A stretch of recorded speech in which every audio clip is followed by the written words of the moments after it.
Day 1, Senegal, Africa, in the books. The opportunity to allow one's imagination to run wild epitomizes my time in Dakar today.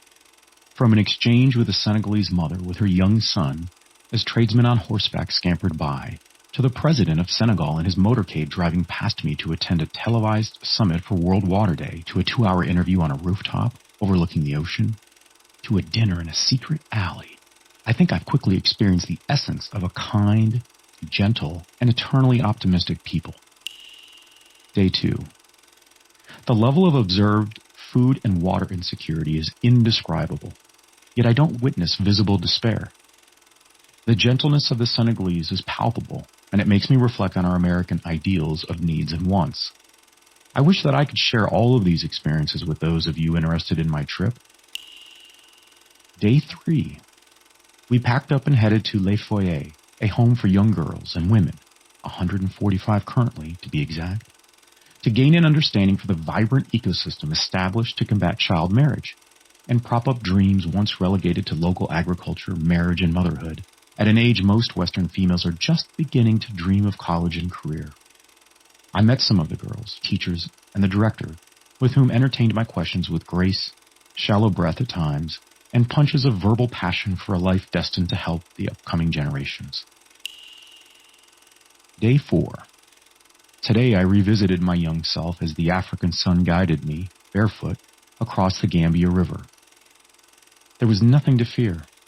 My preconceived notions of safe passage, constructed from the table scraps of Hollywood and reality TV, were not a part of my experience at all. I was guided by gentle humans, all that I call friends now, a soft but persistent breeze, and the affirming kiss of the strong and beautiful African sun. Day 5, Tambacounda region. We first drove about 90 minutes toward the Mali border to a campus of schools. The energy in the village was bursting like the first day of spring. Young and old were smiling and interested in what we were doing there. I could hear music being played off into the distance and a growing collection of young children headed towards the beat. I chose this word specifically because of the drum that was alive and on fire, literally, at the center of the campus. Young students approached me, first in groups, then in pairs, then one by one, some giving me high five, while others shook my hand. One little girl stood out. She approached cautiously, with her hand struggling to fully stretch out to me. I immediately thought of a young child driven by the novelty of a hot stove inching ever closer to confirm the emanating heat. I'm not sure if she had ever seen, let alone touched, white skin before today. She eventually crossed her own threshold of curiosity and placed her hand on the top of mine. She looked at me eye to eye and then explored her hand as if she had just had an experience that was truly a first. A girl of maybe 4 gave me a gift.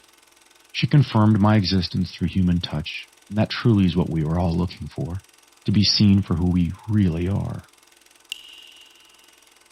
Day 6, the long and hot road home to Dakar. Rest can be in the eye of the beholder. That's what I went with, as I stumbled out of bed after a shallow 5 hours of sleep. After a quick breakfast, we loaded up and headed west. We made an impromptu stop to pick up bags of charcoal for our driver and my friend Berger. I learned that he powers his home with charcoal, something I would have never thought of given my privileged life where glamping maintains Netflix connectivity. The white bags filled with charcoal were loaded on top of our vehicle and we took off. There was substantial traffic, and I, being optimistic, just thought that the traffic was a morning thing. I realized quite quickly that we were engaged in an 8-hour journey that felt much more like the classic video game Frogger than anything else. Driving here requires technique, balance, and the ability to dance with a partner devoid of traffic lights, street paint, defining your side of the road and mine, and a healthy dose of patience. Overtaking on the left is commonplace, along with the bumps and immediate stops to avoid separating the axle from the frame given the depth of the speed bumps in Senegal. Day 7, concluding entry. Next stops, Paris, Atlanta, Nashville.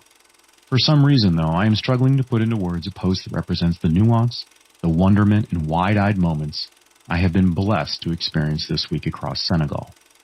There are 54 African countries. I've had the privilege of visiting one.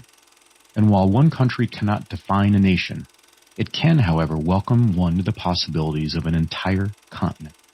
A canvas exploding in color and community invites me in, deeper each time. There is a rhythm to Sub-Saharan Africa that speaks to the power of the moment and not a journey's end. I leave Africa wondering, what African landscape can I visit next?